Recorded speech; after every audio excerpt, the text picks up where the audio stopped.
അവന് പ്രാന്താണെന്നാ നാട്ടുകാര് പറയുന്നത്. ചിലപ്പോ എനിക്കും തോന്നും നല്ല അസല് ഭ്രാന്താണെന്ന്.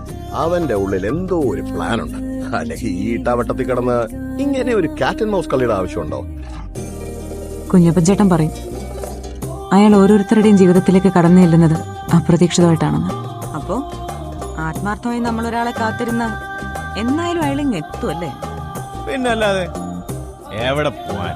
അതെ, ഇനി കളിയല്ലാത്തൊരു കാര്യം പറയാം. ടെസ്റ്റോട് പൂരം കണ്ടിട്ടില്ലെങ്കിൽ വരാൻ പറ. ആൾക്കൂട്ടത്തിനിടെ ഞാനുണ്ടാവും. കണ്ടുപിടിക്കാൻ പറ്റുമെങ്കിൽ കണ്ടുപിടിക്കട്ടെ.